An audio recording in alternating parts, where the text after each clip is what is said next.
Standing here in a doom, I saw you there on the background cool. Take me back to the September, don't know how I ever let you go. I was thinking of my love, you know I'm getting lost. I don't know how I ever let you go. Find me another place and time.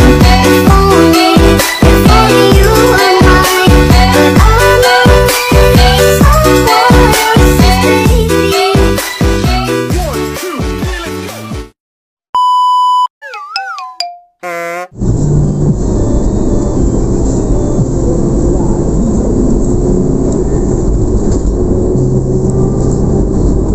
Apakah itu cinta?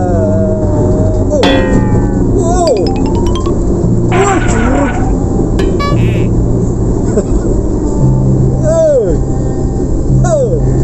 wow, kocak John. Berkali pembalap John. Berkali John pembalap itu. Masuk aja. Tapi jago pula ya kan.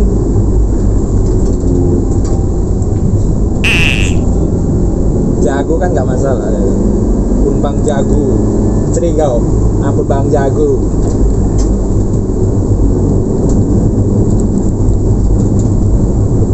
Wedut.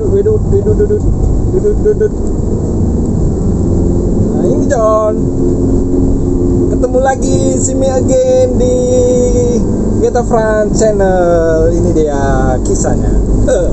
Kisah opo? Jadi kan ini atas pengamatan ya, atau sok pengamat ya kan, bukan pengamat, cuman pantauan, juga bukan pemantau sih. Karena kebetulan sering di jalan, seliwer, banyak lampu merah yang kita lalui, banyak juga orang yang minta-minta. Kayak mana itu John ya? Ya tidak tahu, itu di tempat lain. Mungkin keresahan lah ya kan. Kadang kan kita nggak nyaman juga, nggak nyaman kalau diminta-minta atau apa gitu kan. Itu yang minta-minta sekarang ini pun malah banyak anak-anak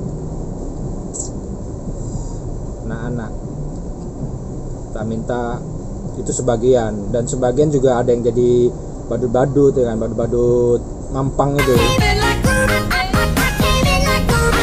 Kalau badut sih masih mending lah ya, karena dia menghibur. Cuman masalahnya kadang pakai paksaan juga mintanya, susah gitu. Itu sih banyak terjadi di lampu merah di perkotaan lah ya. Dan pertanyaannya, mereka melakukan itu atas kemauan sendiri atau paksaan dari siapapun itu ya kan, atau gimana gitu. Susah juga mencermati gitu, karena semakin lama semakin banyak, semakin rame di persimpangan. Pada siapa harus mengadu gitu? Pada rumput yang bergoyang. Shalalalala.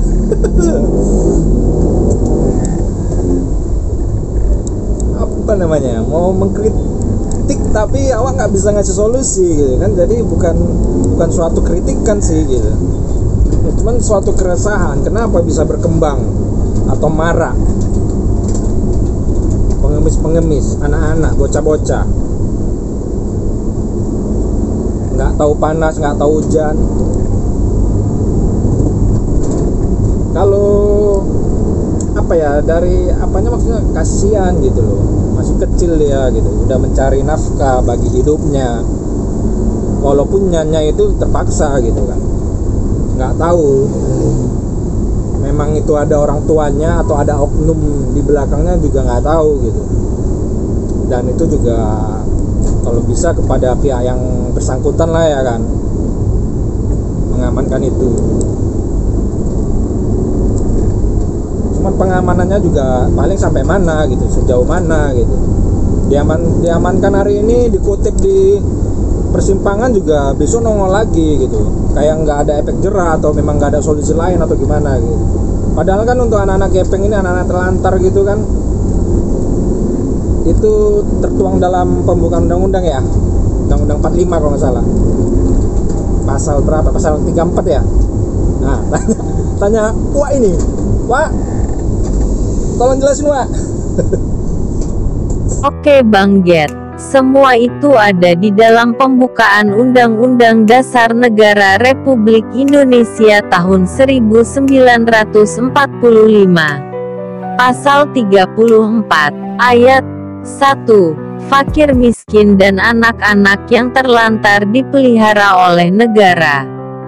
Ayat 2. Negara mengembangkan sistem jaminan sosial bagi seluruh rakyat dan memberdayakan masyarakat yang lemah dan tidak mampu sesuai dengan martabat kemanusiaan. Sementara itu aja dulu Bang Get. Udah, gitu aja. Ya iyalah. Jangan ngambek. Nah, jadi itu gitu kan di pasal 34 gitu. Anak-anak terlantar ditanggung oleh negara gitu. Maksudnya anak-anak terlantar yang gimana gitu? Anak-anak terlantar yang nampak aja kah? Atau yang nggak nampak juga enggak gitu kan? Nggak tahu gitu. Ya, mungkin itu masalah kita bersama lah ya kan. Sulit memang. Karena pemerintah juga nggak ngurusin itu aja gitu, banyak yang diurusin gitu. Ya, oke lah dibilang ada per divisinya ya kan. Tapi how far gitu, programnya bagus gitu, pelaksanaannya kan kita nggak tahu gitu. Mungkin itu cuman resahku aja ya kan, kasihan gitu. Kalau dari kemanusiaan sih kasihan gitu, cuman aku salut sama mereka, itu ada salutnya gitu. Salutnya itu pantang menyerah, never give up ya. Kayaknya mereka itu nggak ada kata menyerah. Nah, tengoklah, pagi-pagi kadang udah bangun, kadang malam masih berkeliaran, nggak tahu nunggu jemputan atau gimana gitu kan. Tapi ya salut sih gitu, kayak minta-minta itu kan butuh semangat yang besar, mental yang kuat gitu. Gak datang ke satu mobil diminta, nggak dikasih, pindah lagi ke mobil yang lain, pindah lagi ke mobil yang lain, gitu setiap jamnya. Atau mereka ada sip-sipan ya, nggak tahu juga. Semua itu masih misteri bagi aku sih, orang awam. Karena kalau perhatikan sih setiap lampu merah itu memang ada gitu kan, beberapa anak, nanti ada juga beberapa anak, ada yang masih anak gendong anak, ada yang kayak bilang John, kadang terpikir kalau aku ambil aja kemana ya kan. Cuman kan nggak semudah itu ngambil comfort dari jalan, yuk ikut, dah tinggal di rumah, susah juga, nggak semudah itu gitu. Tapi kayak gitulah kehidupan ya kan, cerita kehidupan pula ya.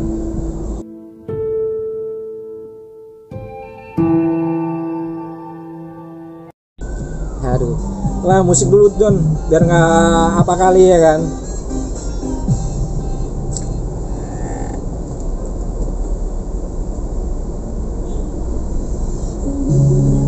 Dalam lamunan, iya, terbakar, itulah dia.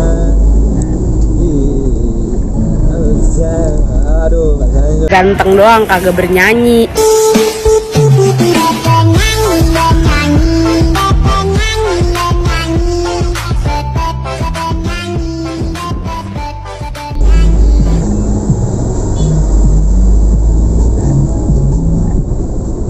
Cuman kebetulan hari ini belum ketemu sih. Nanti kalau ada aku cantumkan video-video di mana banyak anak-anak yang bekerja untuk menafkahi dirinya atau bekerja karena paksaan. Kita nggak tahu, bukan kita sih, aku nggak tahu gitu. Kalau kita nanti pada ngamuk ya kan, aku nggak tahu gitu. Ada yang sifat membantu muncul gitu, cuman membantunya sih bukan harus ngasih sih, enggak, kalau aku enggak gitu. Maksudnya bantu yang dalam hal lain lah, walaupun susah sih menurut aku belum mampu untuk bantu itu gitu. Mana kalau bisa kita tampung atau gimana gitu kan, kita tampung di ya kayak panti sih. Cuman kadang kayaknya mereka lebih nyaman tinggal di jalanan daripada di panti kayaknya ya. Nggak tahu juga gitu. Mungkin karena merasa bebas, bisa jadi kan. Kalau di panti itu kan ada kayak peraturan, bangun sekian, kegiatannya begini, rutinitasnya itu ada gitu. Cuman kalau di jalanan kan siapa yang ngatur gitu? Paling seseorang lah atau someone lah dibilang ya kan, cari. Mungkin gitu aja udah, sampai di persimpangan itu dia slow atau bebas gitu, bebas bergerak gitu kan. Mungkin semua itu pilihan dia gitu ya, tapi pilihan yang terpaksa, mereka mau lawan juga nggak bisa gitu. Kadang itu di lampu merah itu kadang minta udah bermain mereka di situ, kejar-kejaran apa enggak, bahaya sekali gitu, bahaya tuh mamen. Aduh, kalau bisa sih pada siapa ya udah kepada kita aja lah, mulai dari diri kita ya kan. Kalau memang bisa bantu ya bantu. Cuman kalau aku bantu ngasih, waktu dia minta kita kasih tuh takutnya jadi ini juga, jadi kena juga dianya gitu. Kalau kita semua nggak ngasih gimana ya? Kira-kira masih ada nggak orang itu? Tapi nggak bisa juga. Kadang kemanusiaan ini muncul tiba-tiba, jiwa kemanusiaannya. Jadi aku juga nggak bisa nyalakan yang memberi sih. Cuman aku pribadi agak berat gitu untuk memberi.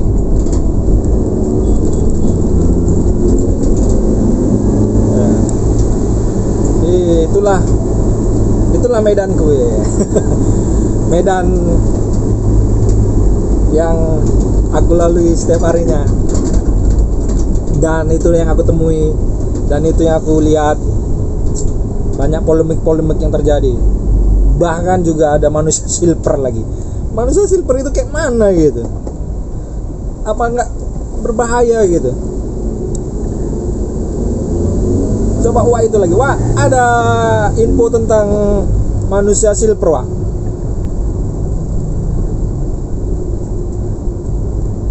Nah, tolong Wak, kalau ada munculkan Wak.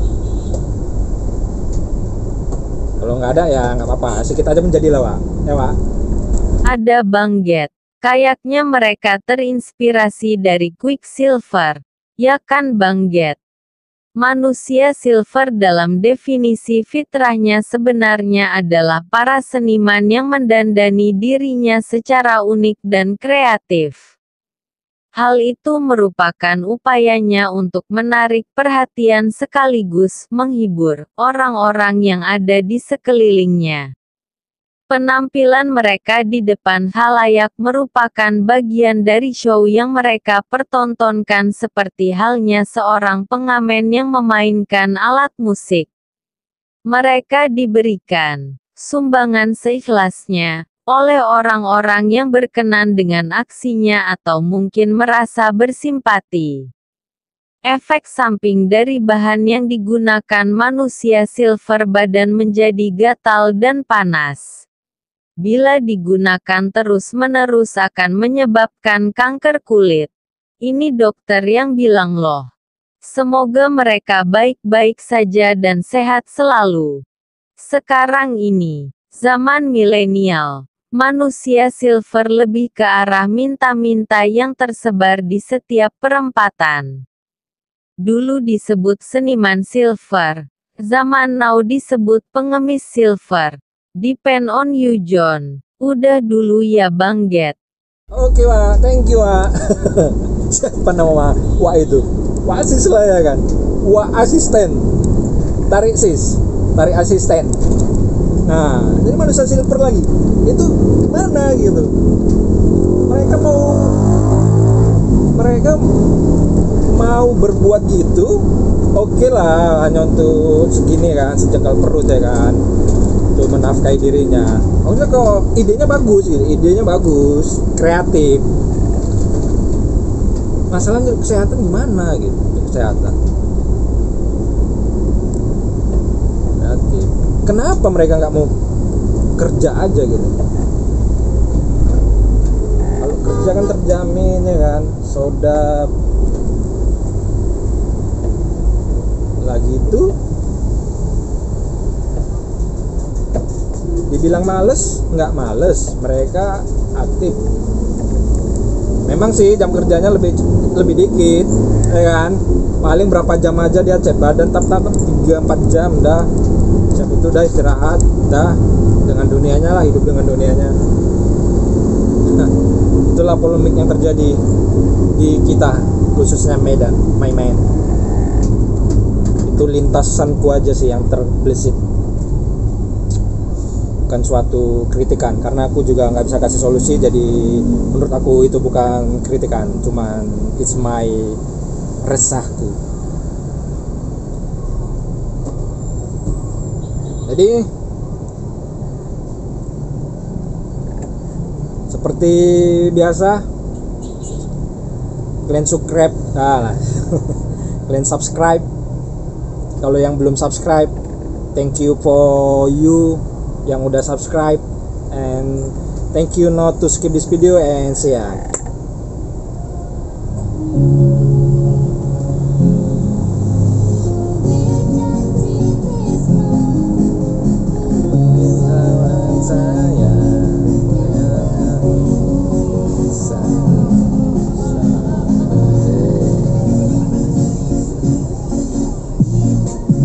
Sayang, gimana boleh satu